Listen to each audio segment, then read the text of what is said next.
Let's start. Do you like?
I've got 7 o'clock. I'll go ahead and call to order the Tuesday, December 13th regular meeting of the Ferguson Township Board of Supervisors. First, we'll go to our Township Manager, Ms. Centrise Martin, and she will let us all know how we can best participate in this hybrid format meeting, and also will lead us in the appointment of our new Chief of Police. Ms. Martin. Thank you, Madam Chair, and thank you to members of the public, or excuse me, to members of the board, staff, and the public for joining us this evening for the December 13th. My apologies. Thank you again to members of the board, staff, and the public for joining us this evening for the December 13th regular meeting of the Board of Supervisors. This meeting has been properly advertised in accordance with the Pennsylvania Sunshine Act as a hybrid meeting with the option to attend virtually and in person here in the main meeting room. If you are in attendance virtually using the Zoom platform and wish to speak on behalf of an agenda item, please say your name, municipality of residence, and the topic you wish to speak on when the chairwoman calls on you. Prior to commencing the meeting, I have a few short procedural items to cover. First, members of the public attending using Zoom platform are asked to remain muted during the meeting to prevent any ambient noise from disrupting the meeting. If a member of the public is acknowledged by the chair, they may unmute their microphone for their question or comment. Secondly, board members are asked to indicate their name when motioning or seconding a motion so that the minutes may accurately reflect the action taken. And finally, a roll call of the Board of Supervisors will now take place to ensure that all members can hear and interact using the Zoom meeting platform. Please indicate that you are here when your name is called. Ms. Deneni? Here. Mr. Gracie Griffin? Here. Mr. Thompson? I'm here. Ms. Stevens? Here. Ms. Strickland? Here. Thank you, Madam Chair. You have a quorum. I'd also like to just roll right in. We have here on the agenda the appointment of the new Chief of Police. I'd like to say, give a few remarks here on this item of business. Beginning with the recruitment process, Ferguson Township received 25 resumes from 9 states, including 13 applications from Pennsylvania for the police chief vacancy. And I want to take a minute and I want to thank Chief Jolly of Patton Township, State College Borough Manager Tom Fontaine, Ferguson Township's Human Resource Administrator Angela Kalki, Assistant Township Manager James Progar, and Public Works Director Dave Modriker for their assistance and feedback in the second round of interviews. I additionally would like to express a sincere thanks to additional members of our public that participated and provided support during the third round of interviews in that process. I'd like to give a sincere thanks to the District Attorney of Center County, Bernie Contorno, Emergency Management Coordinator Sean Kaufman, Chief Jolly of Patton Township, Chief Gardner of State College Borough, Fire Services Director Steve Fair, and Penn State's new Assistant Vice Provost of Educational Equity and the co-chair of the Task Force on Policing and Communities of Color, Surya Chatters. State College Area School District Finance and Operations Officer Randy Brown, and the entire Ferguson Township leadership team, including those not already named, is Director of Planning and Zoning Jenna Wargo, Director of Finance and Tax Eric Anderson, for their participation and assistance in the final interview round. And lastly, I would like to say thank you to GovHR, Charlene Stevens, as well as retired Police Chief Lou Rossi, as well as retired Police Chief John Fellman and his team of 3 retired chiefs for serving as the assessors in the assessment center. Again, many thanks to all those that participated and for the valuable feedback that was provided in this recruitment and selection process. And I want to say thank you to the Ferguson Township Police Department for their patience and hard work in the absence of not having a named police chief. And most notably, I want to say thank you to Sergeant Hendrick for his enthusiasm and commitment to the operations of Ferguson Township Police Department these last few weeks and months. At this time, I would like to recognize Mr. John Petrick as one of the finalists with interest in serving as the police chief here at Ferguson Township. John has a plethora of career and accomplishments in the last 30 years during his time in law enforcement and having 20 years experience in command. My recommended selection is Mr. John Petrick for the Board of Supervisors approval to succeed Chief Albright as the next Ferguson Township Chief of Police, effective Tuesday, January 3rd of 2023. And joins us this evening via Zoom is Mr. John Petrick. And I would like to take a minute so the board can. Good evening, everyone. I really appreciate the opportunity of joining a wonderful team. I want to thank the Board of Supervisors, Township Manager Centrice Martin for this opportunity, and I'm very much looking forward to a very, very bright future with the Ferguson Township Police Department. So thank you for this opportunity. Thank you. Sorry, I apologize. I was having a moment of technical difficulties there. I do apologize. Thank you so much, and really welcome aboard. Yes, and we will entertain a motion. Yes, please. Ms. Martin, if you would like to state that motion for us. Yes, thank you, Madam Chair. The motion would be that the Board of Supervisors move to appoint Mr. John Petrick as the next Ferguson Township Police Chief. This is Patty, so moved. Thank you. And do we have a second? This is Corey, second. All in favor, please say aye.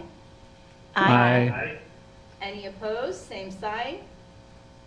And motion passes unanimously. I see I was a little premature then in saying welcome aboard before we voted. I get it. Sorry, you know, when I have technical difficulties, that's all my mind can think about in these meetings. I do apologize again for that.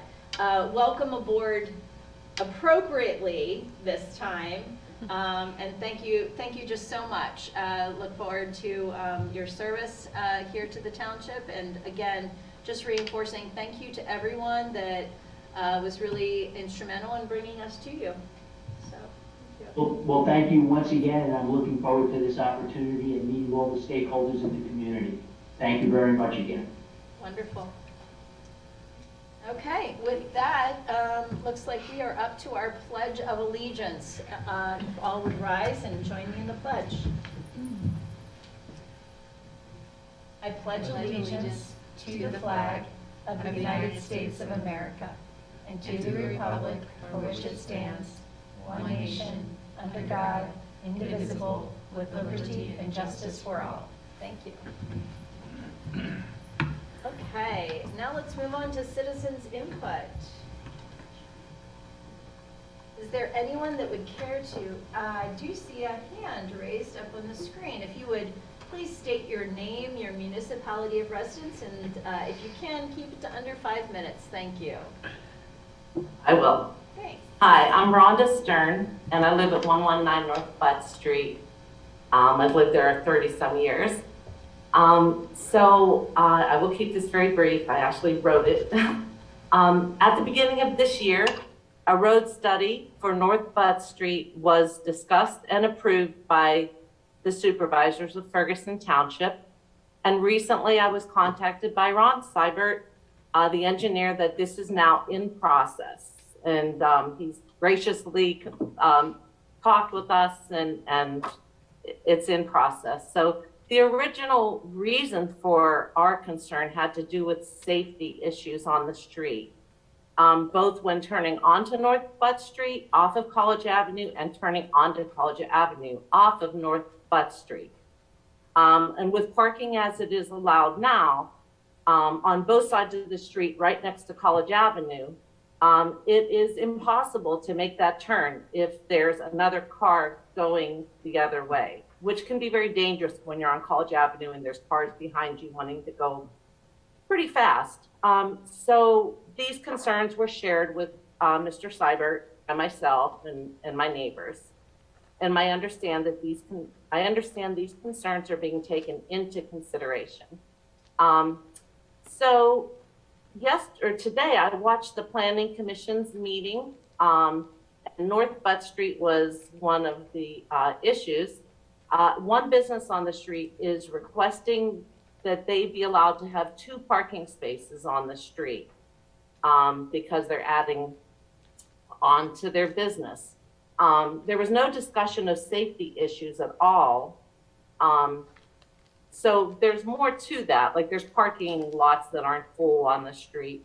But the main thing I wanted to say is that my request is that the street study be completed before anything else is approved on the street, as far as what's allowed, whether there's, where the parking would be, how much is allowed on the street, whether it be 2-hour parking or metered parking. None of that has been determined yet. So when the Planning Commission, they did mention some awareness of the study that's going on, but they did not discuss it. and no safety issues were concerned, or were discussed, I'm sorry.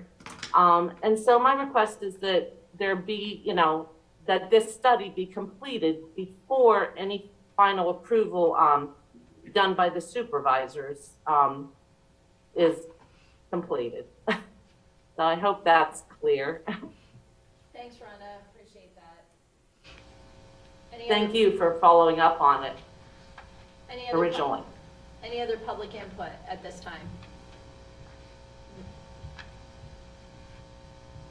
Okay, seeing none, we'll go ahead and move on to the approval of the minutes. Going to entertain a motion, I'm sorry. To approve? I don't think we Yeah, have. there weren't any minutes. Everything last Yeah, time. that was just on this particular agenda. There weren't any minutes to approve. So, moving on to ABC reports. We have no report scheduled. Special acknowledgements and reports. Once again, acknowledging Christmas Day, New Year's Eve, Kwanzaa, and Hanukkah.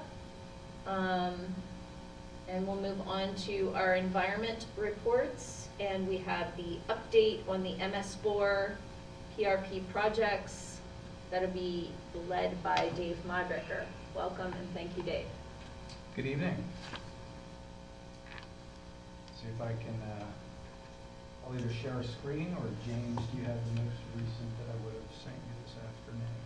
Either or.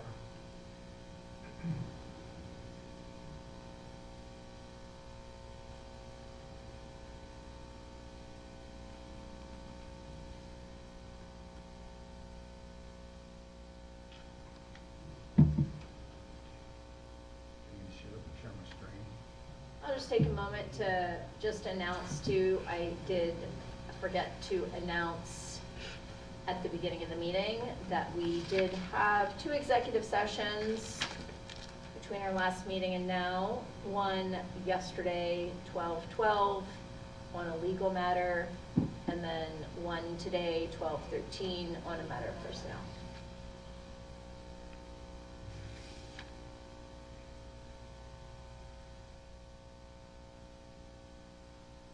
Do you have any other announcements I forgot? Okay, very good. I just got that. Oh, there it is.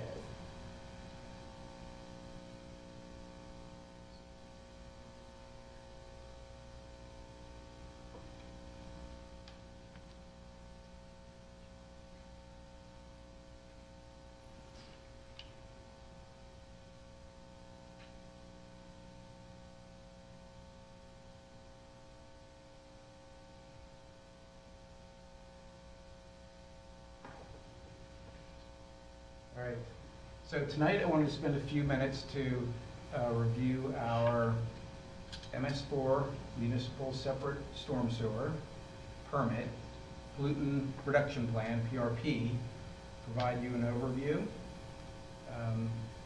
let you know what it's going to be a refresher for information that's maybe new to some, and then let you know where we are today and the steps moving forward. I'll try to do this in about 10-15 minutes.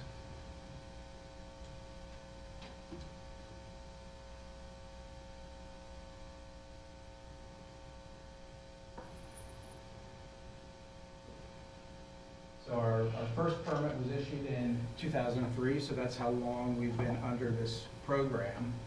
What's relatively new to the program, though, is the piece that's called the PRP, the Pollutant Reduction Plan. The idea behind the pollutant reduction plan is that we reduce our sediment load to streams that drain to the Chesapeake Bay watershed. And there's a certain amount that we are supposed to reduce our sediment loads. And we had a consultant that prepared the plan for us.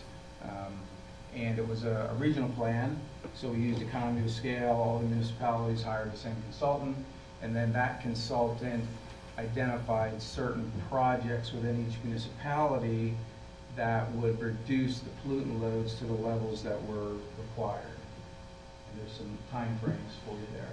So by the end of June, perhaps September, if that's when the permit cycle ends, that's when we're supposed to have all of these in place, the projects I'm about to describe. I'm not going to go into this in a lot of detail. There's some slides that we took out of our MS4 presentation, and we can go into a little more detail in the future if we like. This is showing the urbanized area.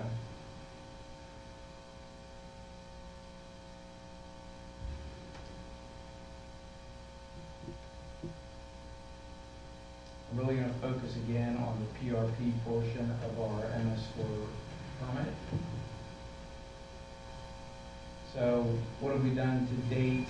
The plan was submitted, the plan was approved. You may recall there's some charts in that plan. I'm going to bring those up again. And I did tell the board that before we started moving ahead with any of the particular projects, that I'd bring this in front of you. And one of the reasons for that is there is an existing project that's already been built in a different municipality under a different MS4 permit holder that we may be able to be allocated a certain amount of those pollutant reduction by paying a certain amount of the cost of construction.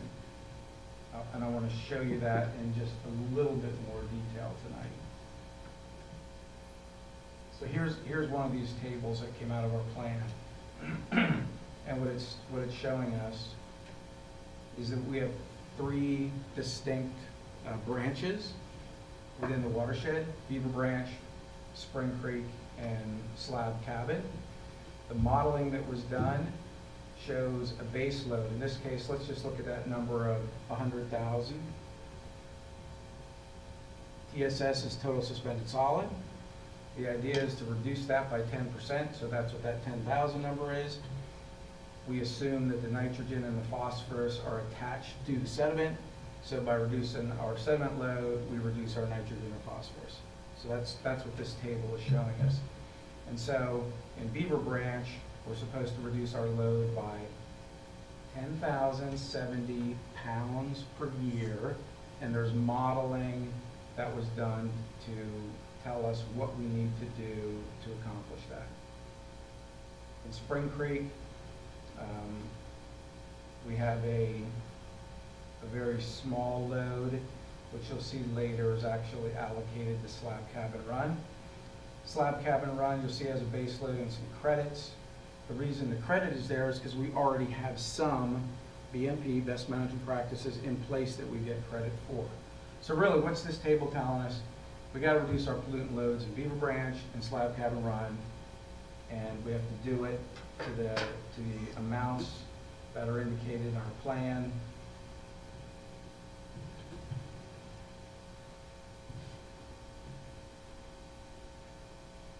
All right, so within Beaver Branch, there was a primary project that was identified and a secondary project. It's hard to make the primary project much smaller than it is, but if you can tell, by doing that, we're actually over, we are removing more than our 10%, and so we may get credit in the next permit cycle. When we jump down to Slab Cabin Run, here is a project, unnamed tributary to the duck pond. That project has been completed. It was completed by Penn State. We know what the costs are. We know what our allocated share of pollutant load reduction would be if we decided to participate and basically buy those credits, so to speak. And that's the way the plan was presented, the PRP, that is an option. And then Pine Grove Mills has a primary project and a secondary project. So what are those projects? On Slab Cabin Run, this is the flashing light. Can you see my cursor here? All right, so that's the flashing light in Pine Grove Mills. This is Water Street going up the mountain. Here's Butternut. Here's Chestnut. The primary project was restoring a section of Slab Cabin Run between Chestnut and Butternut. A secondary project would be to restore part of the channel below the bridge. Over on Beaver Branch, this is the Piney Ridge neighborhood. This is Kansas Avenue. The primary project is restoration for an unnamed tributary from Wyoming Avenue going downstream. And the secondary project is upstream of Wyoming Avenue. So where is the duck pond? It's off College Avenue. You probably know where it is or have heard of it. And here you can see the piece of channel basically from that treatment plant to the duck pond. That's the piece that has already been stabilized. I'm not going to spend a lot of time in this on this slide.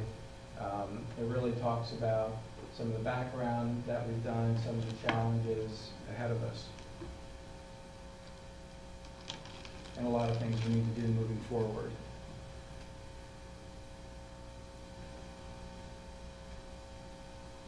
So I want to talk to you a little bit about some of these preliminary cost estimates.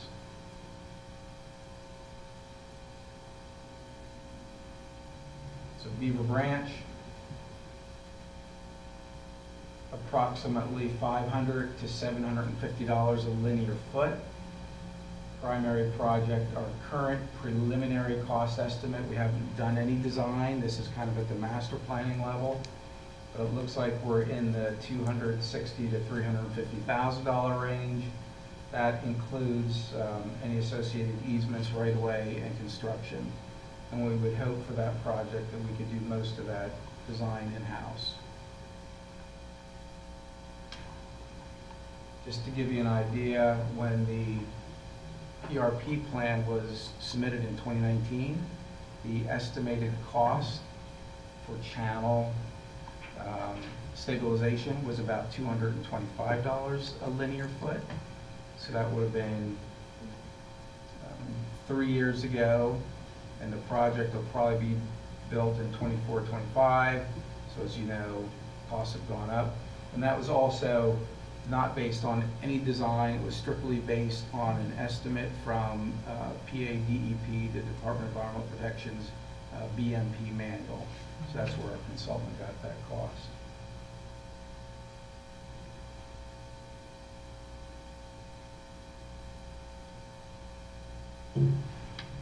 Now, this is Slab Cabin Run between Chestnut and Butternut. And our stormwater engineer spent some time doing master planning, no survey or design yet, but that would be our next step. And you can see this is much more involved. It's a high quality fishery with trout. So we have to build structures at a certain distance and a certain spacing to allow fish to move through that channel. And there are homes nearby, there are banks, and so what you see, these lines here are actually walls in this conceptual design. So this project is quite... They're walls? I'm sorry? They're walls? They're retaining walls? Yeah, these are conceptual retaining walls, right? I believe the project could be constructed without some of the walls, but the easements would probably go right up to the houses. I see, right, okay. And there's a pretty steep bank you can see right now, kind of right off the back. So this is a challenge.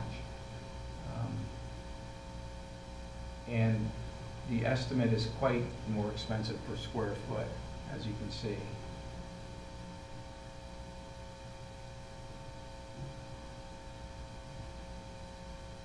So the duck pond, to achieve the credits, the estimate that we have currently is about $100,000, about $572 a linear foot. If we wanted to pursue this, we would need to enter into an agreement with Penn State, if that's an approach we wanted to take. And that's really as far as I wanted to go with you tonight. I can answer any questions you might have at this time. What I'd like to do, if the board and the manager are in agreement, is to put this subject in front of the board in a work session in January, so we can have more dialogue about these. You can think about it a little bit. The stormwater engineer will be present, answer as as many of your questions as we can. And then we'd like to get a sense of which projects we want to move forward with, because we need to start getting into that surveying design so we can move toward construction. Is there anything I can answer tonight? Thank you so much. I feel like a little bit like in that movie Groundhog Day. Do you know that movie? Like where it keeps happening over and over again? Because I feel like I have this presentation all of the time, but I always have the same questions too. But that's my own issue to work out. But what is the timeline again on this then? Because I think part of my experience of Groundhog Day is kind of like we've been getting to this point for a while, Right. but I sense that the deadline is now perhaps close. Yes, so it keeps getting closer. Right. So it was a 5-year permit cycle. Yeah. And we're into that now. The permit, I believe, that the slide said June of 2025. Yes. So it's going to be somewhere between June and September, because usually we submit our permits in September. So we're going to want to have our projects done at the end of the 2025 construction season. So we have 2023, 2024, Yeah. 2025. So we're 2 years into it and have not made a lot of progress. Right. And again, this is just, just ramping up for this work session, right, I guess. Yes, this is kind of what I So, consider right. a primer, Right, just to get you right. thinking, give you a little bit of background, Mhm. and really spend some time on it at a January work session if possible. But the kind of the way this achievement of these goals works is, it's really, that I think is also repetitively confusing for me. So we have to be working toward achieving goals that are in the plan. But any of the projects that we pick would satisfy that requirement. Let me say it differently. Yeah, that's what I was hoping. Within our township, we have some watershed divides. And let's just say two. Let's just say Beaver Branch and Slab Cabin Run. Yes. Our permit requirements are to reduce sediment loads in both of those branches of our watershed, in a tributary to Beaver Branch and in Slab Cabin Run. Okay. And the modeling that was done in the pollutant reduction plan that was submitted and approved by DEP showed base loads, like this is how much sediment's getting into that stream now, and we're supposed to reduce that base load by 10% within our first permit cycle. So in this 5-year cycle, so to reduce the loads, one would think the project would be constructed and the banks would no longer be eroding, and we've now met our goal. We're reducing the load. Does that make sense? Yes. So then in the work session, and we can move on, but to any other questions, but in the work session, we're looking then at that timeline and reducing whatever loads we need to reduce in both of those watersheds. Yes. Yes. We have, Okay. our stormwater engineer has approached DEP with a question, and Yeah. that is, can we overachieve in one branch, say Beaver Branch, and not have to meet our loads in Slab Cabin Run?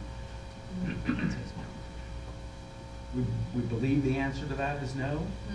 Our previous, well, not our previous, but our township engineer, Ron Seibert, when he was in charge of the MS4, he asked that question, and his understanding was no. Right. So we continue to explore the option, but it doesn't look like at this point All it's possible. signs point to Yeah. no in the Magic 8 Ball. Now, there may be a way to do it, and we can talk about that a little bit more at the work session. It might involve resubmitting a pollutant reduction plan that shows all of our reductions in Beaver Branch, going through the public process, and seeing if DEP approves it.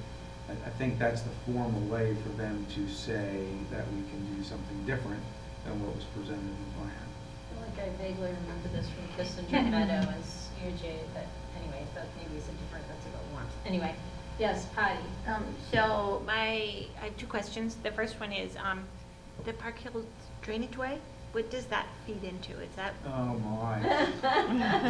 oh gosh, I'm sorry. So, All right, no, that's right. You know, I wish we were getting lots of credit, because we're doing lots of good things in Park Hill's drainage way, but unfortunately, we're not.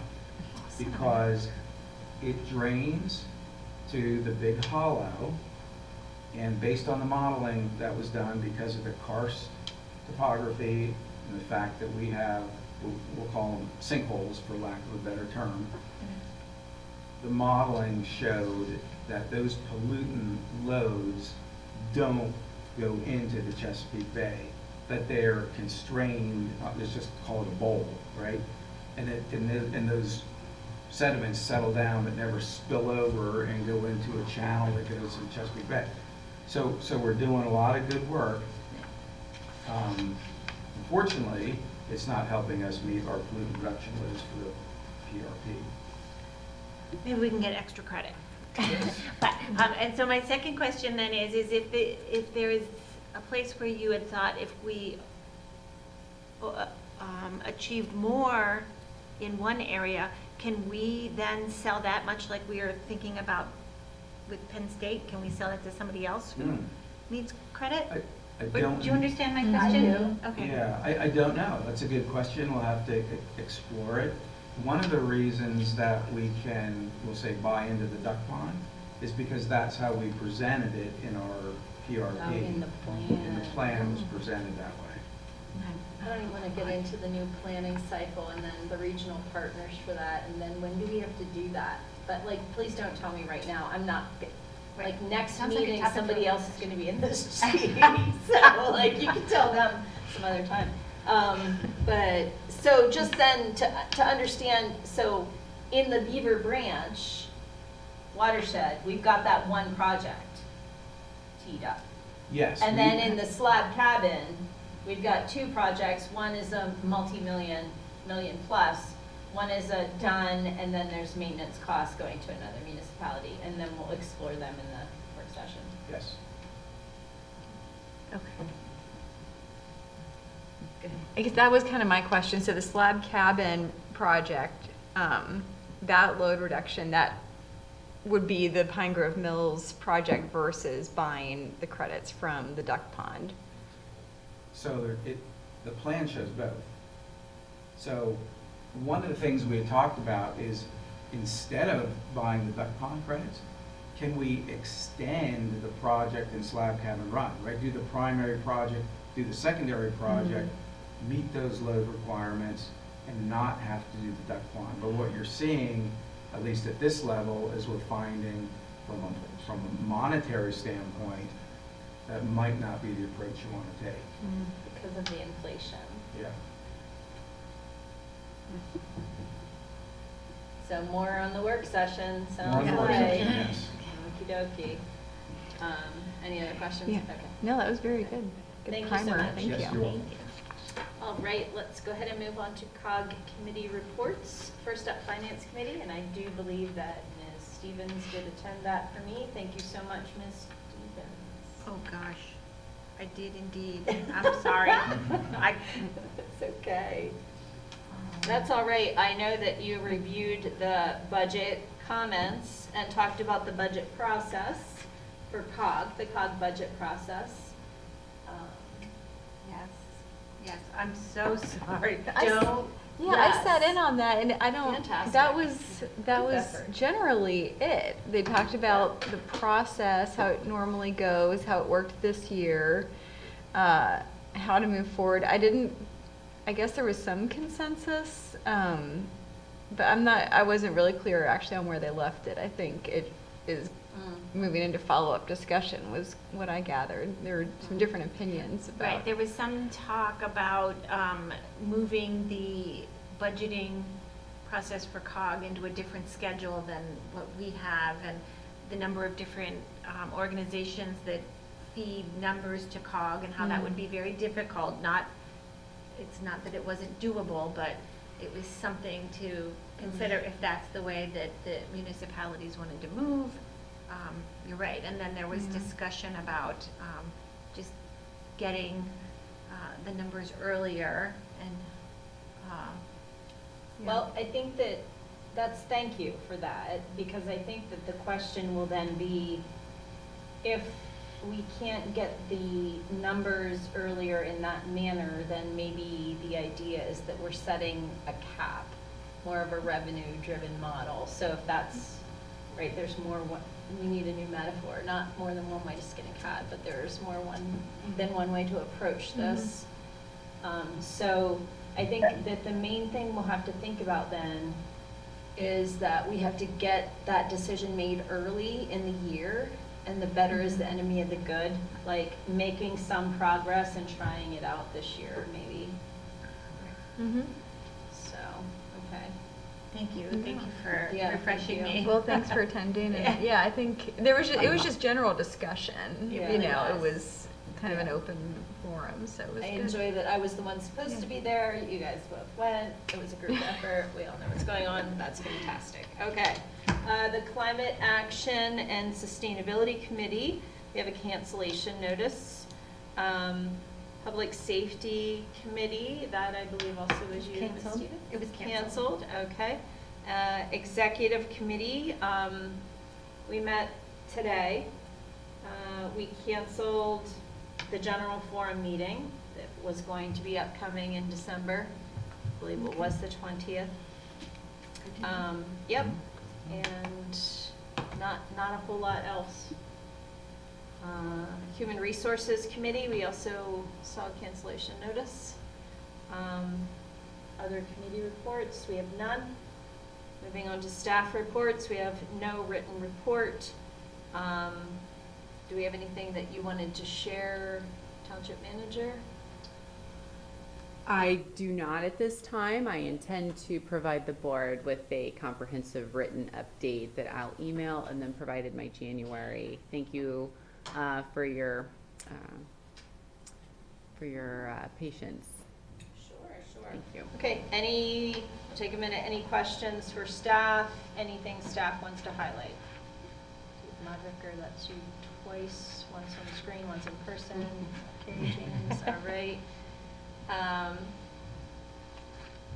Go ahead and move on to unfinished business. First up, we have a public hearing on a resolution of the Township of Ferguson Center County, Pennsylvania, adopting the operating budget for fiscal year 2023, beginning January 1st, 2023, and ending December 31st, 2023. This will be introduced by Ms. Norton. Thank you, Madam Chair, and I'll keep this item relatively short. We've spent a lot of time, and I appreciated the time that we were able to review in our special meetings and get the feedback and have the updates provided to you. And since the board has already reviewed and provided that approval at the last meeting at December 6th, I'll just acknowledge that the changes have been made to propose this budget by the Board of Supervisors to be approved, and a recommended motion is provided in the agenda packet. Thank you. This is a public hearing, so we're going to open that public hearing. Would anyone care to comment? All right, seeing none, we'll close the public hearing and entertain the motion found in your agenda. This is Patty. I move that the Board of Supervisors adopt the resolution approving the operating budget for fiscal year 2023, beginning on January 1st, 2023, and ending on December 31st, 2023. Okay, do the second. This is Lisa, I'll second. Thank you. Any discussion on the motion? Just once again, say thank you to staff for steering us through this process once again and presenting a budget that we can really, I think, be proud of. So that's all I have to say. This is a resolution. It's going to be a roll call vote. So if there's nothing else, Ms. Martin, would you please? Yes, Madam Chair. This is roll call vote for Resolution 2022-27. Mr. Gracie Griffin? Yes. Mr. Thompson? Yeah. Ms. Stevens? Yes. Ms. Strickland? Yes. Ms. Deneni? Yes. Okay, unanimous, thank you.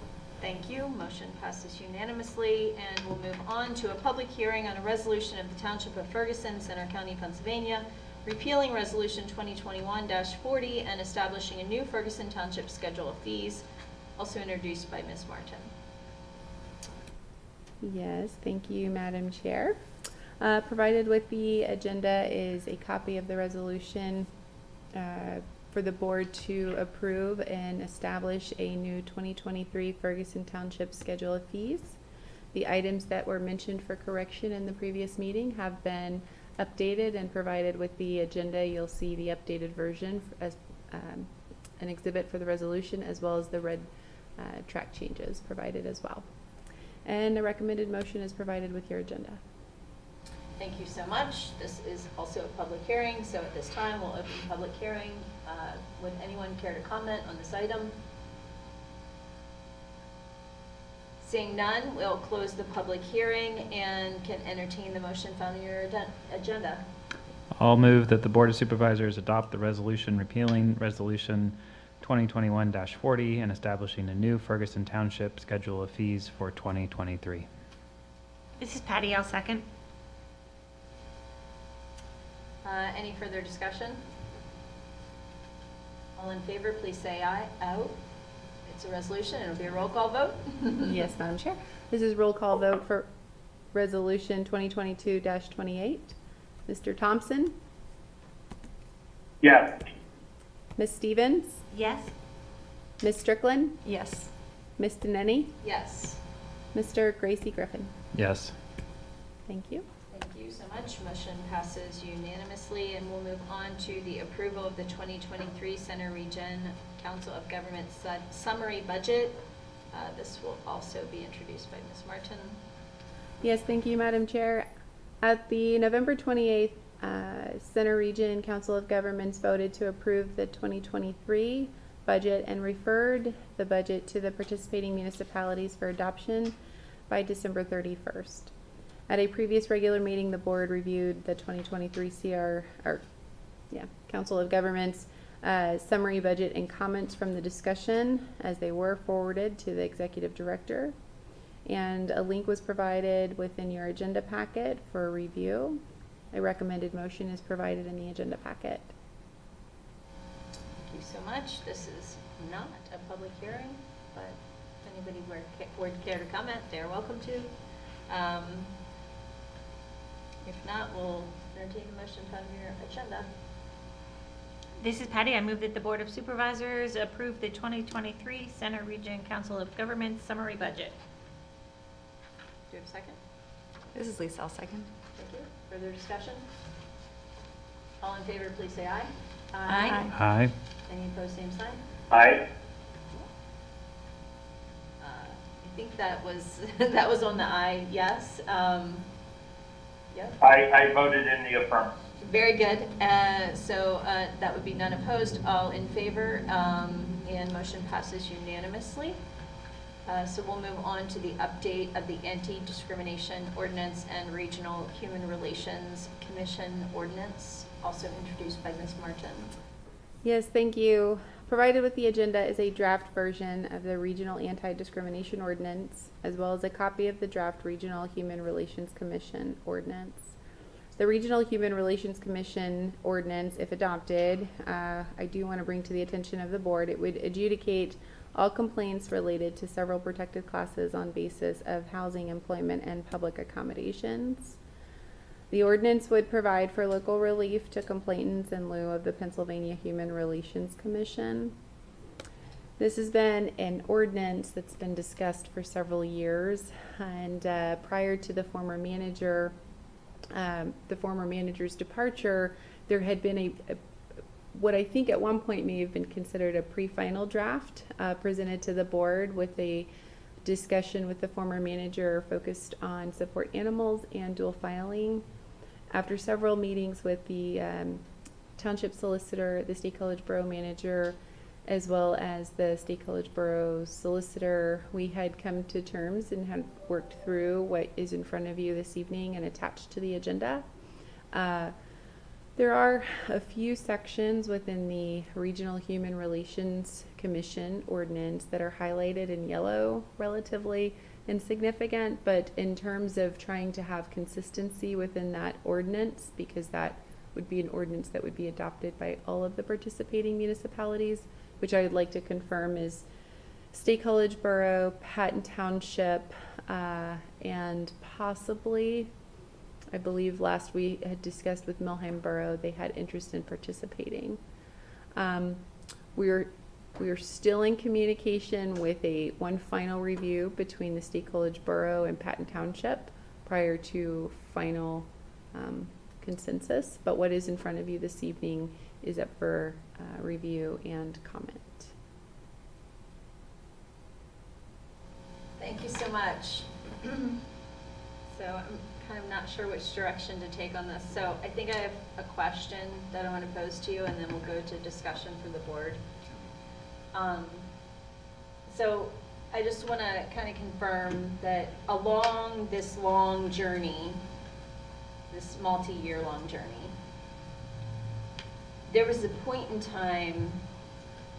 So there were multiple documents that were going to be needed eventually to fully implement this, being that it would be a regional body, right? We would have to have multiple understandings established of how that would function. At one point in time, I think the understanding was that it would be truly a regional body with regional representation from each of the municipal members, whoever they ended up being.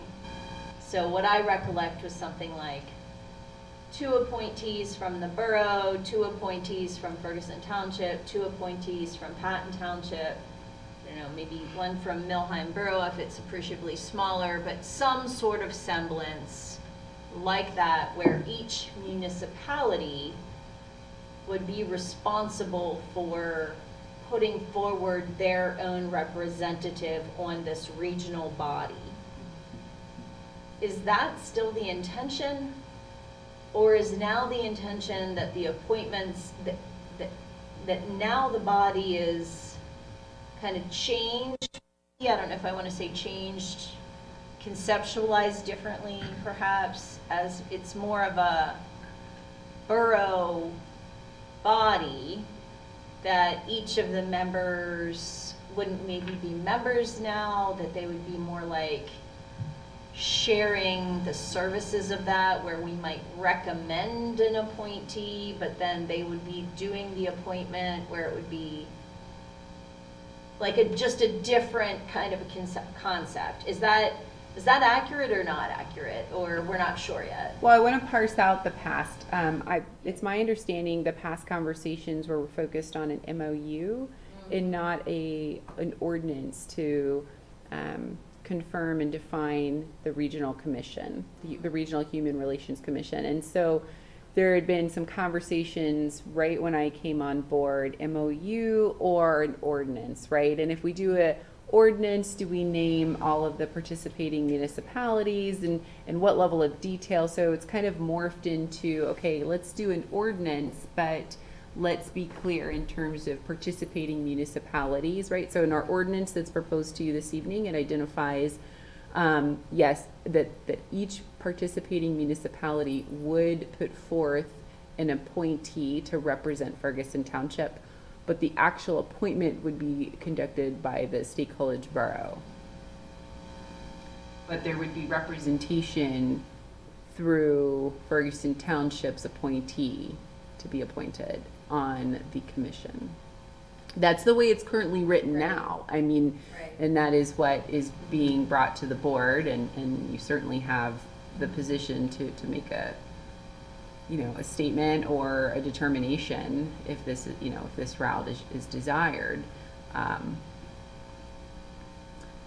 Understanding that one municipality would kind of serve as that hub of taking on, issuing the appointments and doing some of that administrative work to process and to process any complaints, to kind of provide that administrative service for the commission itself. So the way it's been discussed and set up and through this draft ordinance is that would be the State College Borough. Thanks. I think in the past, there was definitely an assumption that there was going to be an administrative hub. I think that the main difference now that I'm seeing is that it's not just restricted to the administrative area anymore, but also it's the appointees being like that power reserved for the borough as opposed to the participating municipalities. And then, I guess then, anyway, that I think is new. And for me, in this very long trajectory, like for me, that's a big surprise because I think there was a lot of discussion on the part of the elected officials that were involved in that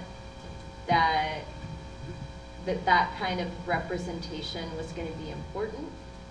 So that's a big pause for me, where I sort of expected this to remain on the same trajectory. And so that for me, that changes the entire nature of this body in one way. So I don't really know what to say other than that. Does anybody else have any thoughts? Since, I mean, you're seeing this as a very brand new thing. There is no change according to you, right? And to Jeremy, and it's, so that's. Yeah. I mean, I saw what you saw, but I think that maybe it wasn't a question, but as I was reading through it, I was like, wow, okay, so how does this thing get administered, right? Like, someone has to take ownership of it. It seems like the borough is willing to do that, and I think that's good, actually, because I don't know that I want, like, COG B2 going on.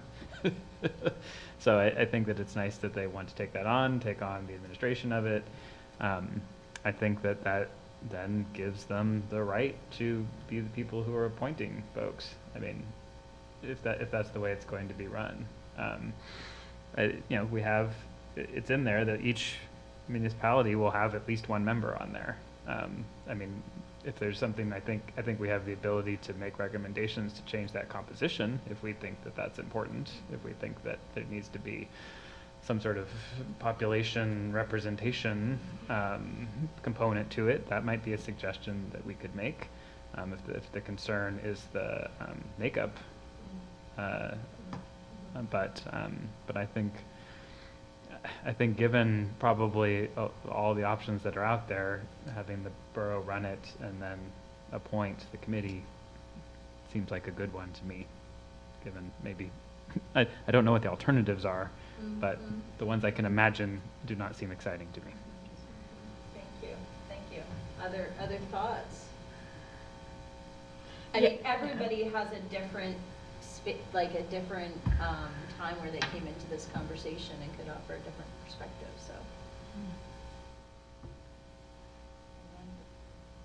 Maybe something on that would be that no one municipality can hold a majority or something like that, because if there's 7 seats and there's only 4 participating municipalities, say there were 3, then the borough could have a majority. So maybe something like that.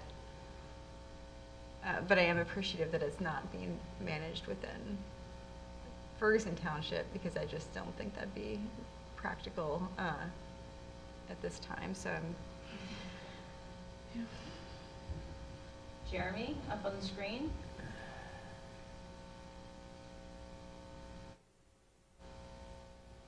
I was going to say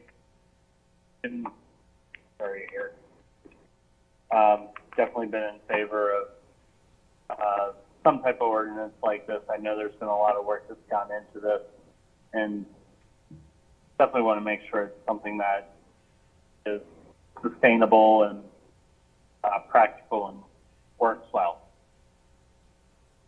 Is there a way to bring Penn State as a representative? I don't know, I mean, folks that are Penn State folks can participate in this just like any other community member. So, I mean, but to Lisa's point, to prevent a majority. Well, so Yeah. it raises a good question. Certainly one that I don't have an initial answer to, because And the more I think about it, I give a lot of thought to, we're adopting, the proposed ordinance in front of you for the regional human relations ordinance is to adjudicate complaints that come through the anti-discrimination ordinance that's also been brought to you. So on that point, Penn State wouldn't be adopting an anti-discrimination ordinance as a municipality or governing body to, they can conduct those types of incidents differently. Not acting as a governing body. So I don't know that would be one that would be supported. It would certainly be a consideration to offset a majority, but I don't know that their role, and in some cases, the way I think of it too, it would be a conflict of interest. I would see it as a conflict of interest because some of the members of Penn State certainly could be in a position where they might want to utilize the ordinance. So I would give a second thought to additional considerations if that's the avenue you're exploring.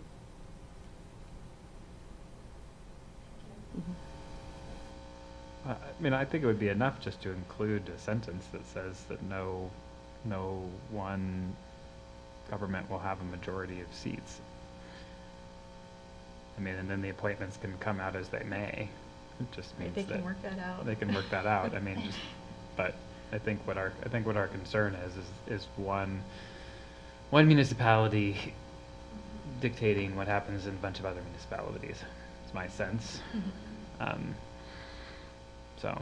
Yeah, and this body, it's a really different kind of body than a COG committee, right? It's adjudicating claims of residents. It's not talking about policy in the same way that a COG committee is talking about. So it sounds like as presented, there's support in this new body for this new version of this endeavor.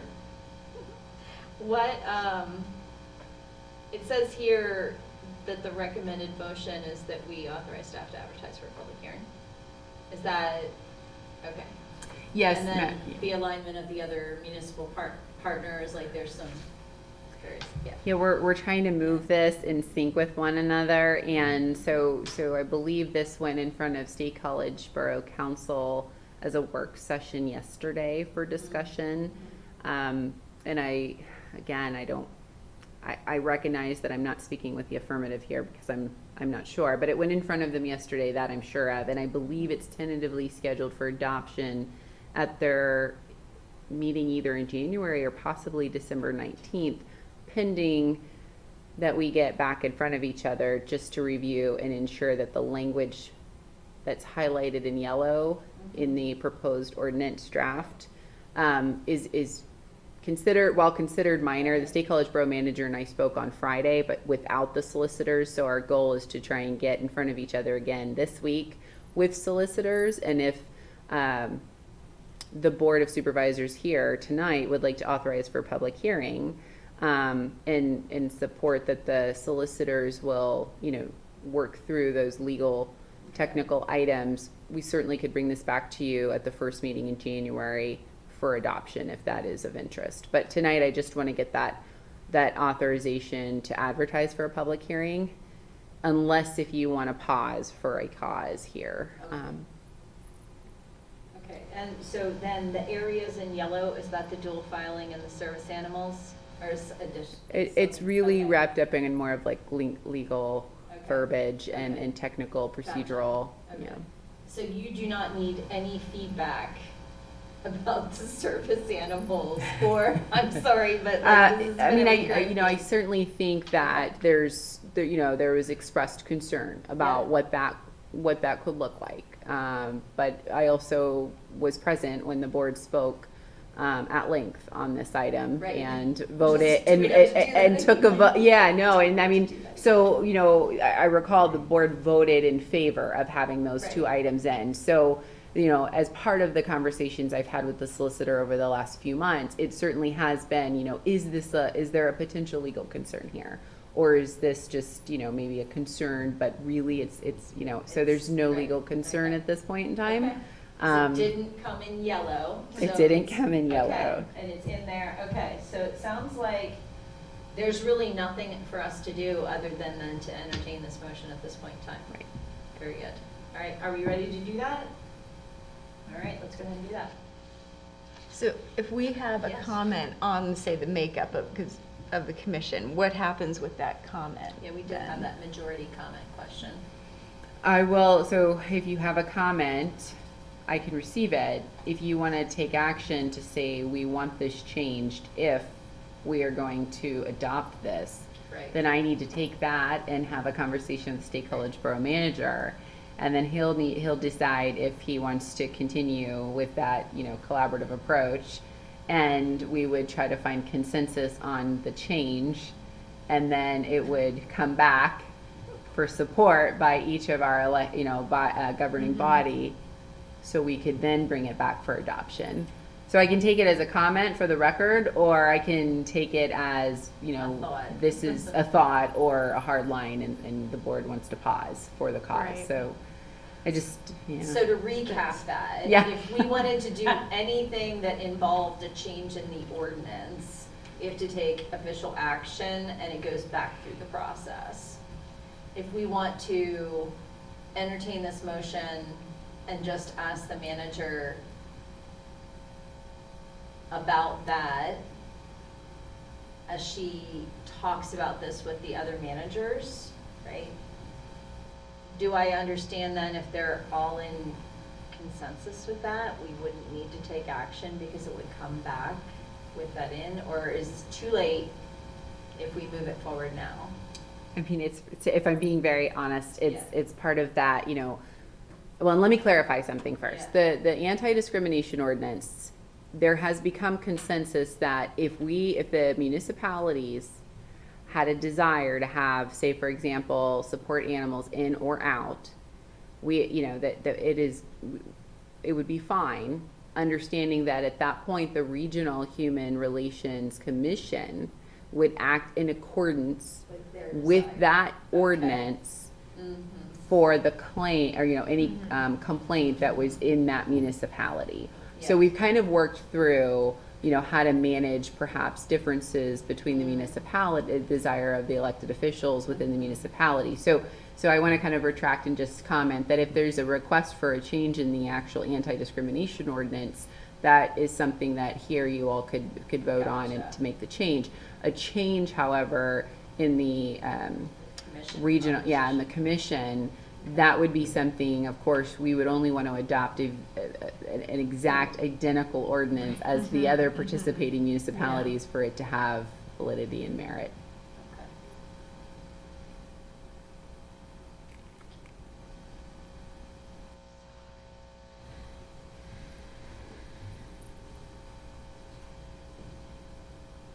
Okay, so, I'm sorry, you said there's Yeah. 4 participating municipalities at this, well, or 3 confirmed. Reconfirmed. And last we had talked to the borough of Melheim, they were participating. However, that confirmation, I think, was March. provided to me back in March. Right. Okay. I mean, that's when I last was touching base about it. Mhm. Yeah, and somewhere in my email inbox, I have that noted. So I'm sorry, is their assumption right now it's 7 and it would be 2221? Is that written anywhere? Sorry. I'm sorry, that what? What's the assumption if there's 4 participating municipalities of that size? Is there anywhere that would correspond to an understanding, like, we have an idea. Is there anything in this that would correspond to that we're maybe missing, that you can see, like, there's a way to identify, based on population or something like that, how many, Oh, the composition of the yeah, commission. yeah, I yeah. Is there understand. anything anywhere that says anything about that? There's Other a- than what we're assuming in our own heads right now? There's a line there that says, the commission shall consist of 7 members who shall serve overlapping terms of 3 years each. Members of the commission shall be appointed by the State College Borough. Each municipality that is part of the commission shall have at least one representative as submitted to the State College Borough Council for appointment to the commission. So to answer your question, there's confirmation that one representative of the municipality will be serving on the commission without any determination as to how that is going to be made, or if there would be more than one, just confirmation that one. And we did have a discussion, I do remember, about like wanting to leave the space for others to join. You know, so the idea of just saying like making sure at least one for each. Like if you're saying making sure for two for each, then there's not necessarily space for somebody else to join. But I think the approach of the idea of like a non-majority statement, I mean, it does kind of seem wise. I don't know if we want to hold the process up, if it's essential. I would defer. I mean, I've been on this journey for 6 years probably. So what's another trip around for me is I don't, at this point, I don't care. So I want to hear from you all, fresh ears, fresh eyes. This is the first time that we've gotten this far where we can really care about that. So it's important that we still take the time to care about it. So, do we not? And we would still, it would be as amended, something like that, I think. But we would have to like figure out how we're then gonna propose that amendment. Mm-hmm. But, so that's why I'm not taking the motion yet, because I'm not even sure. You're suggesting we Right. could make the change, still make the Well, motion with the change, and If then we send weren't it doing back. it regionally, yeah, if they- but I'm not sure. Yeah. Yeah. So first, let's decide if that change is important enough that we want to figure that out. Mhm. So let's figure that out first. So do we want to be concerned about the composition in a manner that we want to have something in the ordinance that talks about majority and non-majority of a certain municipality? I don't think so. Okay. That's just my gut reaction is no. Getting gentle no's. Yeah, I mean, I think my concern, on the one hand, I think a body like this, I agree with the earlier comment that it would be nice for it to be as flexible as possible and as adaptable as possible. Because there might be situations where coming up with quotas from each municipality just doesn't work out. I mean, this is a volunteer position, right? Like, finding people could be a challenge to serve on this, and so I think we've ensured some representation. You know, the language as it exists ensures some representation. I mean, I'd be comfortable sending it forward as is. You know, perhaps with the ability to communicate to the borough that we would hope, right, that everything would be done to evenly distribute the representation on the committee when possible, without having to change the language. Yes, I'm sensitive to the idea again that members of our township have to other municipalities enforcing things on us, right? And so I want to make sure that this is really clearly, this is a part of us, right? We are part of this. This isn't some other body imposing something on us. We are supporting this. We want this to happen. I just want to make sure that's clear. So, but I don't know that I need to hold up the process any further to. Thanks. You just reminded me, I think in the Borough Water Authority, which serves the region, but it's called the Borough Water Authority, even though it serves the region. And we do have a liaison that we appoint, but that's just a liaison, not a voting member. The borough appoints all of the Borough Water Authority members, and they do try to apportion like I know, Gary Peterson served from Ferguson Township. They do, at least I've seen, definite Ferguson representation on that, all appointed by the borough body. Okay, any final thoughts before we then entertain the motion? I see Jeremy, looks like he's thinking on the train up there. Did you want to add anything to the, we're right now questioning, are we, on the composition, are we good with the language, or do we want to send it around again with a recommendation? I have no further comment. Okay. All right, Lisa. Oh, sorry.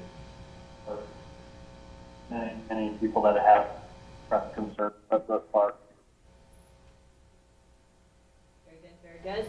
Okay, Lisa. Yeah, I think that was a good point about the water authority. So I think, I'm fine with the way it is. I think that's a great point about just being able to fill the seats, so less restrictions is probably better, and hopefully more municipalities will be joining, so it won't actually be an issue for Right. very long. So that will be my optimistic take on it. So I think it's worth forwarding the comment as you're speaking with them, that, hopefully as the group is still just the 3 municipalities, that the seats are apportioned fairly, equitably, and, maybe try to keep that in mind as they have control over who's appointed, so. Speaking of forwarding questions, I do wonder, when we're talking about the 3 municipalities, have we formally invited, because when this got started, it was like a really informal elected official to elected official, like, hey, do you think your municipality would want to do this? What do you think? Have we ever, who is we, has anyone from this group ever asked College Township and Harris Township if they want to have we written a letter, has the royal we written a letter to them asking them? And if not, maybe we at this point want to do that, and not to derail us, but have we?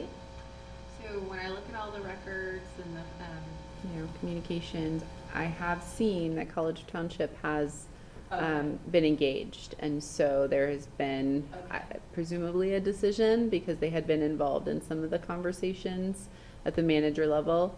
And I can't speak for sure about Harris, but I vaguely recall a conversation where we were told Harris was not participating.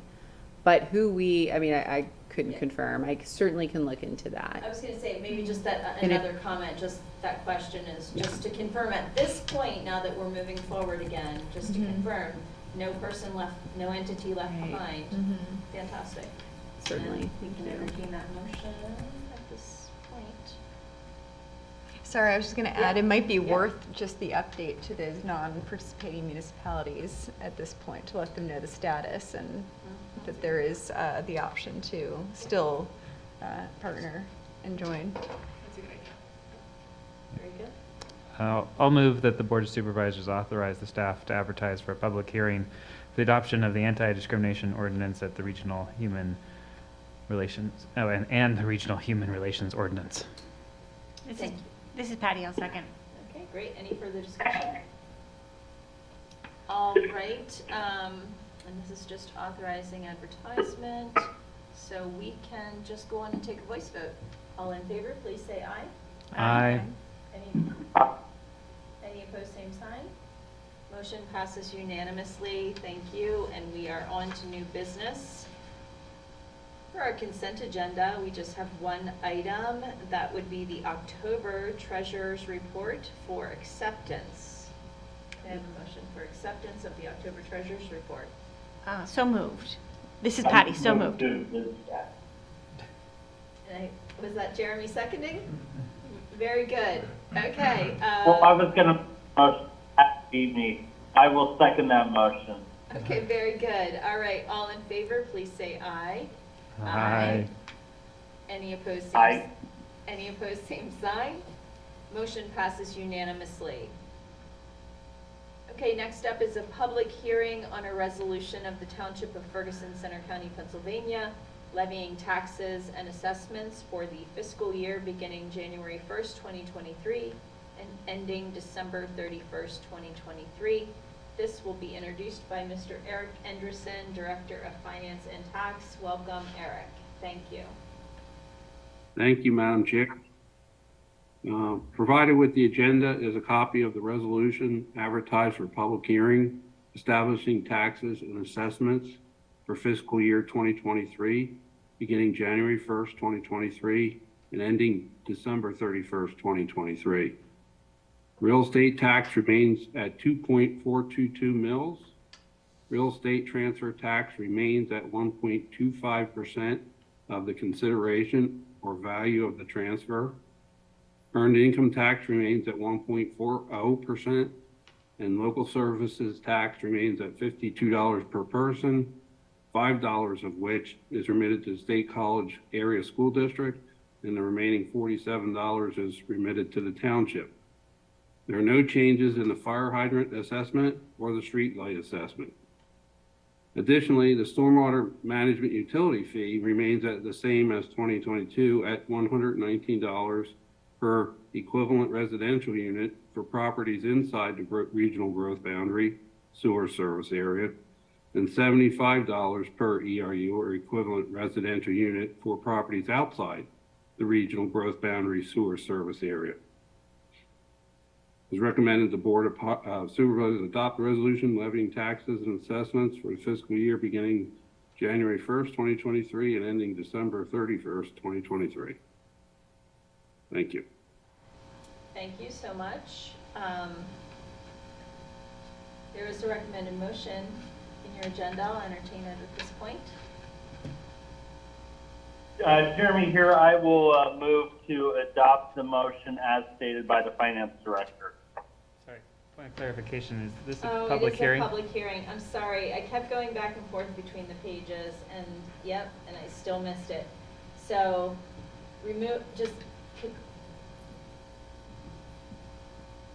Should I withdraw the motion? thank you. So this will be a public Okay. hearing. Would anyone care to comment on this? Okay, seeing none, we'll close the public hearing, and now we'll entertain the motion. Jeremy here again. I will move that we adopt the resolution as stated by the Finance Director in page 4 of the agenda packet. Thank you. Do we have a second? This is Patty, I'll second. Thank you very much. Any further discussion on the motion? All right, this is a resolution. It'll be a roll call vote, if you would. Thank you. Yes, this is roll call vote for Resolution 2022-29. Ms. Strickland? Yes. Ms. Stevens? Yes. Ms. Denneny? Yes. Mr. Gracie Griffin? Yes. Mr. Thompson? Yeah. Thank you. Fantastic. Motion passes unanimously. And we're on to our next public hearing, and this will be on a resolution of the Township of Ferguson, Center County, Pennsylvania, repealing Resolution 2021-43 and adopting a revised compensation plan for non-uniformed employees with an effective date of January 1, 2023, introduced by Ms. Marchant. Thank you, Madam Chair. Provided with the agenda is a copy of the resolution advertised for public hearing, along with an attachment illustrating the non-uniformed employee pay grades and ranges.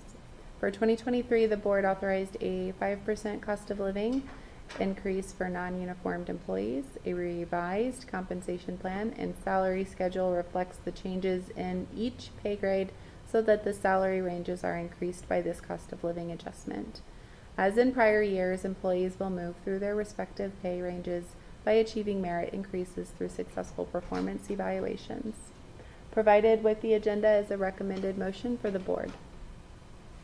Thank you so much. This is a public hearing.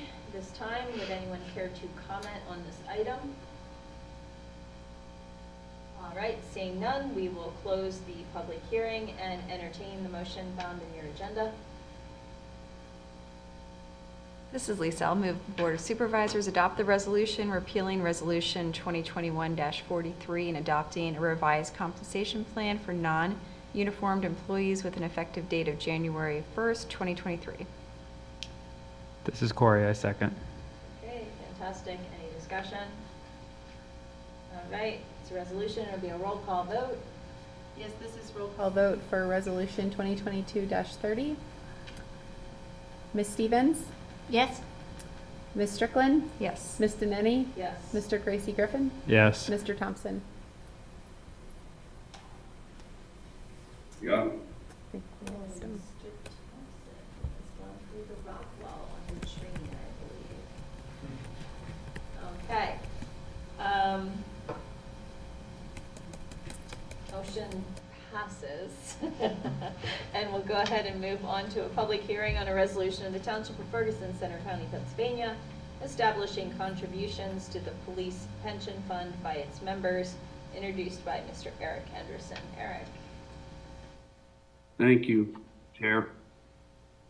In accordance with Pennsylvania Act 205, the Board of Supervisors is required to establish annually a contribution rate, if any, by the members of the police pension plan. Provided with the agenda is a copy of the resolution advertised for public hearing. Based on the minimum municipal obligation certification dated September 12, 2022, members of the police pension plan will be required to contribute 3% of their base salary to the police pension fund in 2023.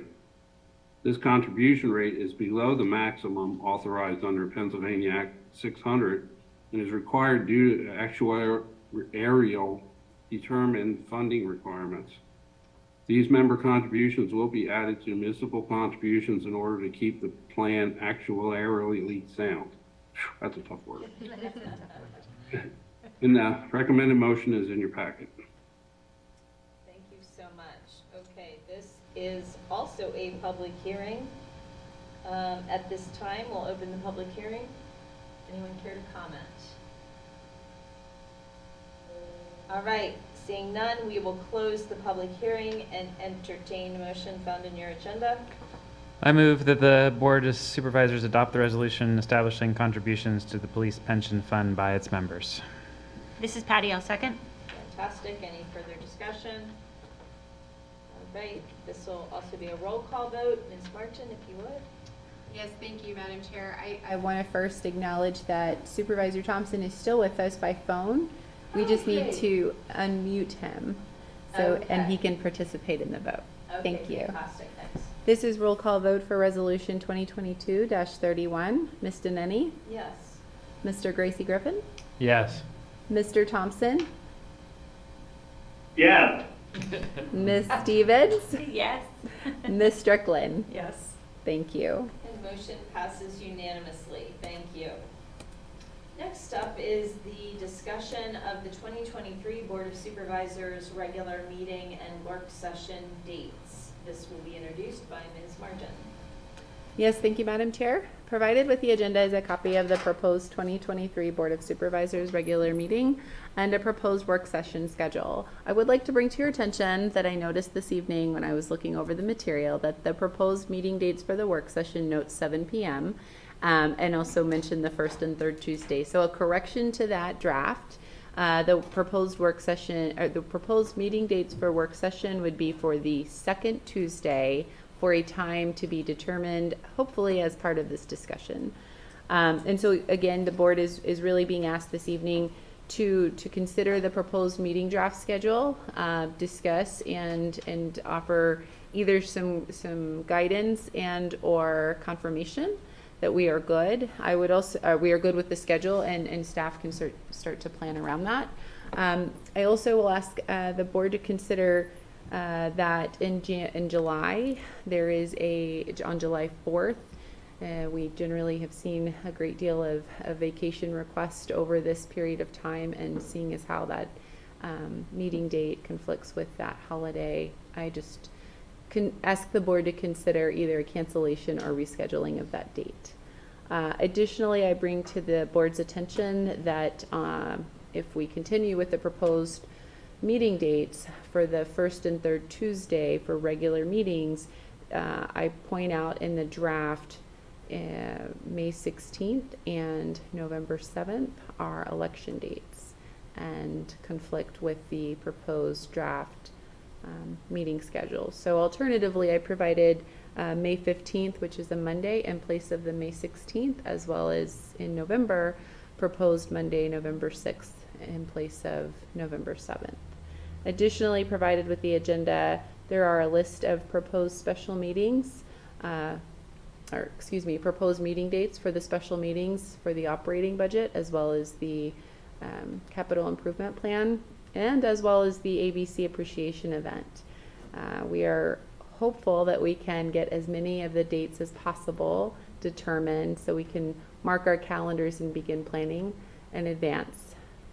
But of course, we will adjust and adapt to the board. And with that introduction, I'll just yield to the board for this discussion. Thanks Thank you. so much. Okay, so thoughts? First and third Tuesday for our regular meeting. This is new to us this year, and I think it went really well, with the exception of, the election day thing. Definitely, thank you for keeping that in mind. We all for sure want to keep that in mind. So that sounds great, right? Work session on that second Tuesday, time to be determined, hopefully now. What are our thoughts on time to be determined? I don't love the 2 o'clock time that it's at right now. I'll say that. So one of my constraints for the upcoming semester, I normally don't teach, but I will be teaching for this spring on Tuesdays and Thursdays. In the morning, and I have 2 classes, so one's in the morning, and then one is in the afternoon, starting at 1:30, going like these architecture classes are crazy. They go all afternoon, so so it will be hard for me to attend the previous time, but yeah, Tuesdays and Thursdays during the day will be challenging for me to attend, regardless of the time. But there are some times in there I could make it work if remotely. Right, sounds like time you should be having lunch or something. Yeah, exactly, You could be yes. having a meeting, but maybe, so, yeah, do we wanna, how important is it that we come to a decision on the work session? I'm immediately jumping to like, this is gonna be terrible to schedule. Probably like PTSD, like from this past year, sorry. I mean, it was rough scheduling, really rough. So do you have a suggestion for an alternative that we could maybe all align around and hit the jackpot maybe? Wednesday? Or how are folks Wednesdays? But we have to check with CNET, don't we? No, Well, they this don't is cover work They session. don't cover those, correct? We Well, don't. they haven't, Yeah, good. but part of it was because they couldn't. Right. So, I mean, it'd be great if they could, because I that think we did have to then pay more sometimes then. dictate on what we could or wanted to or didn't want. There But, were a few conflicts that CNET had for the work session to be here live and present live or record live, but they could have. And there were a few conflicts, but we didn't move in that direction. And there's a cost. Now we don't see the cost, right, until further down. And I think the way I understood it is that we were kind of just seeing how the work session went, True. and pending on the True. topics for discussion. So ultimately, I guess that's also part of the conversation. We won't know until we ask CNET if they're available to record the work session meeting dates. I would encourage the board to move forward, and if you can, identify an alternative date and time, and then we'll just follow up and check with CNET. So I have a question. I mean, how important is the linkage between the work session and a regular meeting? Like, in terms of just the work of the board? Like, do we need to have, was there reason for having them on the same day previously? No, I It think was it just- worked, and I think it didn't conflict with COG committee meetings was one thing. But that, and I think it just worked, so. Yeah, there are so It many just- COG committee meetings. So Yeah. There was a lot to work around that way. But also it was sandwiched between our two Yeah, meetings, which yeah, that was was part of it. nice. If we could do Wednesday of the Mhm. second week, but I think there's a COG committee meeting that, Facilities was Tuesdays at 8 and public safety was, no, facilities was the first Tuesday. HR. and- Was Right. HR Wednesdays? HR, Yeah. was Jeremy. Public safety was the second Tuesday in the month, but. And I think Cass is Mondays. So Wednesdays is pretty decent in terms of that. Of course, that's Other than HR, well, that'd be the first It's HR first one, so if we Wednesday do the and then- second Wednesday, because it's only once a month. It's okay, the schedule maybe ingrained in my brain. Second Wednesday at lunch, and I'm looking first at Ferguson staff because y'all have to be there too. Are there important meetings you have that are really routinely established at that time that would disrupt a big cycle? On Wednesdays? Wednesdays at noon. If I had to make a suggestion, Yeah. Wednesday afternoons would be better. Like For, like two two, again? yeah, two, that time is fine, on Mondays or Wednesdays for me. Better actually than noon, just given I'm usually in Altoona on Mondays and Wednesdays. Not opposed to that? So right now, we're all talking about second Wednesday at 2 for work session. And then also sometimes if the work session is not necessary, we reserve this for trainings or executive sessions Mhm. as well. So it can be like a reserved time where we have less doodles to do when possible. I'm hoping Jeremy can Jeremy, yeah, we'll connect here, because I Jeremy. know he has some conflicts. Jeremy, are you with us? Yeah, I'm right here. How's Wednesday, second Wednesday at 2 o'clock for work sessions, typically for your schedule, Jeremy? It would work. I'm kind of looking for something more like noon, but So I have a question for both of you. I know we love evening meetings, but is I love like- evening too. You can't do it. I can't do okay. another evening. I was gonna say 5, because I was gonna try to split the difference for the folks that have day jobs, kind of thing. So in some ways, 5 is worse than. 5 is worse. Okay, just throwing than- it out than there, me- 'cause this than is me our- scheduling it during okay. the day. Okay, All right. Yeah, noon is not important for Okay. me. It The- might just mean that there are some days I would have to zoom into those instead of being able to be here in person. I think Yeah. it's much more common that we were zooming into those work sessions, Mhm. kind of just fitting them into our schedule, so I Yeah. find that I think that you won't Yeah. be alone in that. Okay. Um, I was gonna say, the other thing about having it during work hours was then staff doesn't have to Yeah. stay. I think Yeah, that was no, part I'm of not it. super enthusiastic about it, I'm just trying to be Yeah, no, I accommodating to understand, yeah. everybody's I schedule. know, yeah. Jeremy, how, did you say noon would be better than 2? Yeah, I was thinking like a 12:15. But the work sessions are like 2 hours long, right? At least usually, like how much time are we setting aside? Well, this was kind of a point last year. Time was really tough to set aside time. I think the intention was to look at a 2-hour window, but we really tried to keep it to 1 hour. But it depended on the topic, really. For the most part, I think that the ones we had were closer to the 1 hour mark, but not always. So, I don't know, I feel like there's definite consensus for second Wednesday.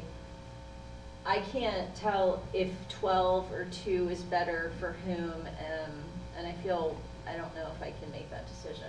Should we Yeah, no, just straw poll vote it? No, I'm fine going with 12:15. Like if Fine? if Okay. it's an hour at lunchtime, I can make that work Okay, so pretty easily. Wednesdays. I was just thinking if it's 2 hours plus, then having it be Yeah. at the end of the day is easier for me 'Cause you because kinda I would just I would roll just into I would end of yeah, I would day. just leave Right. Altoona and Mhm. start this Because, up. right, and- we could think of the 3, Mhm. right? yeah. Mhm. But if it's 1 hour at lunch and I'm zooming in, that's fine. Okay. Okay, so 12:15? 12:15? Yep. All right, so second Wednesday at 12:15 is our work session.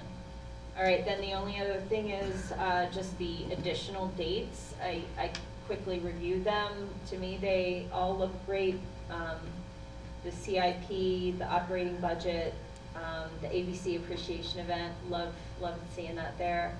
I think the only other question is just hearkening back to a conversation about finance committee and the COG budget.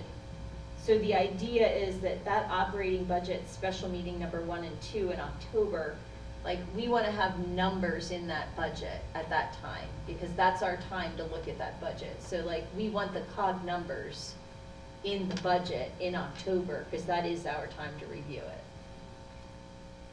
Yes. Just as a and- side question. Absolutely, and Yeah, we'll actually so. be reaching out and looking for those numbers, Before that, yeah, Mhm, first mhm. week of October.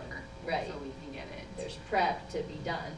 Okay. so Mhm. just- Yes. But Yeah, having all This of forces this the- Yeah, confirmed, then a Yeah. communication to COGS. Right. Will, staff will here's ensure where that they we're know doing what we're this. doing. Yep, fantastic. Okay, so we have discussed the meeting dates. We are all in consensus. There's no motion necessary because we're going to do them at the beginning of the year officially. Can I just go Yeah. back to the July 4th meeting? Are we just That- canceling that one? That If is, you would Yeah. leave it to Yeah. me. No, Yeah. it's Well, I'm not thinking up like to me. July So I 6th. yield Is to the it July board. 6th, but it's close to the 4th? Wait. No, the No, 4th it's actually on is the 4th. Tuesday, and then, Fourth yeah, is anyways. Tuesday. Oh, it literally is on the So 4th. It normally. And the conflicts with Monday the day. before would be a holiday, so, right, but then we would have the opportunity for a work session if we needed it as well. And Lucky us. Yeah. Yeah, we'll have a work session the next week. I'm okay with canceling that Yeah. meeting. Yeah. Yep, okay, so, Mhm. right, so then that schedule, the official schedule is gonna come to us first of the year, and we'll be passing that at that time. Fantastic, okay. So just for clarification, Yep. we'll Move remove the July 4th. Mhm. There'll be one meeting in July, Yeah. and it'll be July 18th. Yes. And then the work session, right? And yes, Yeah, because we are in advance of July making up for it by our 2 fifth-week June meetings that Mhm. are 3-hour meetings. So we're like banking those hours to take us through the time. Yep. Very good, okay. Mhm, mhm. All right, if that's it, we'll go ahead and move on. Mhm. Okay, next up is a public hearing on a resolution of the Township of Ferguson, Center County, Pennsylvania, authorizing the township manager to execute an agreement with Hammertech, a division of Weidenhammer, to provide technical assistance and virtual CIO consulting services for information technology governance and other technology-focused tasks. This will be introduced by Ms. Martin. thank you, Madam Chair. And so, provided with the agenda is a pretty detailed summary of what the board is being asked. We are looking to, of course, retain Hinton and Associates to provide the services that they do. We are looking to engage with Hammertech to provide us with some of these goals that we have for 2023, including the addition of an IT position to provide regular ongoing support. An example of which how Hammertech will provide assistance to staff will be getting the job description, providing some assistance in what that onboarding process will look like. I'll even point to another significant goal is that we would look to have Hammertech engage their services with the township is really the development of our IT governance policy. We have a few policies for IT, but they really need to be revisited and updated.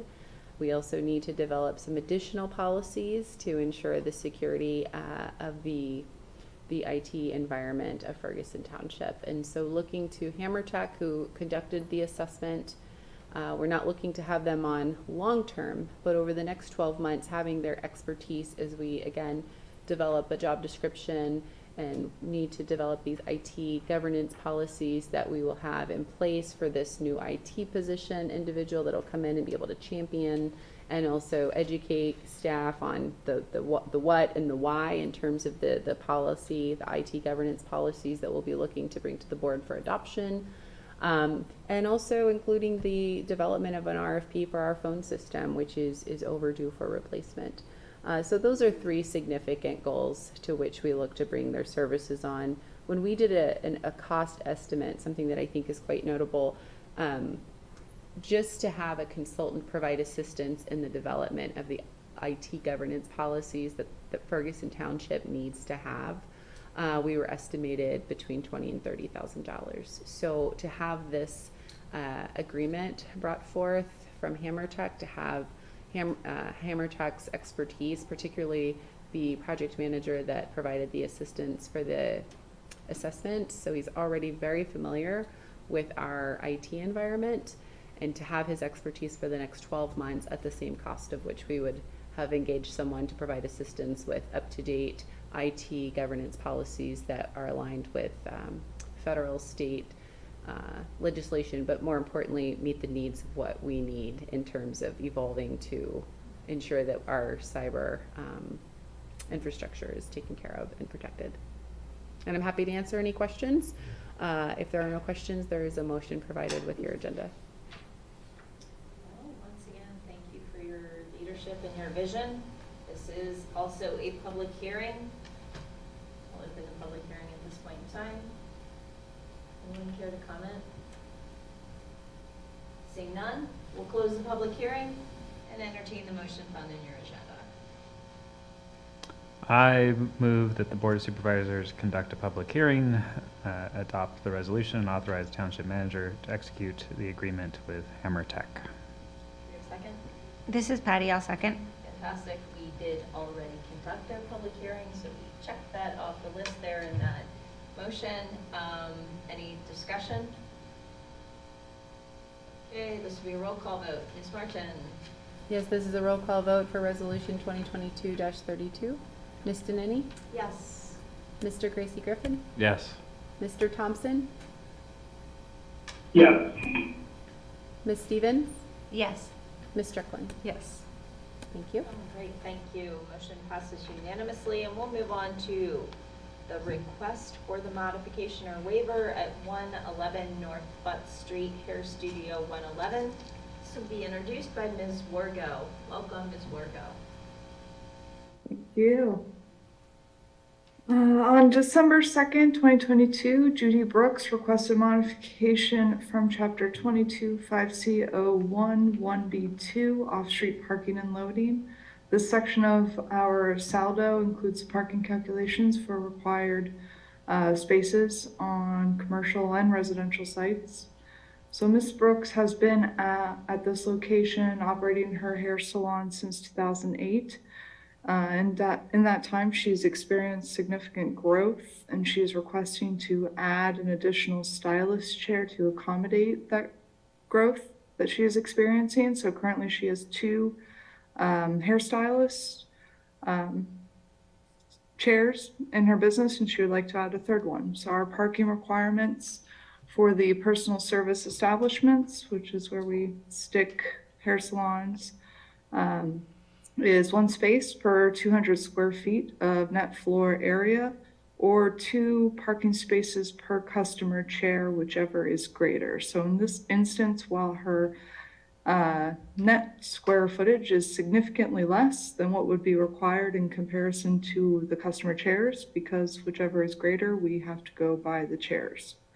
So with that additional chair, she'd be required to provide 2 parking spaces on her site, which is currently built out.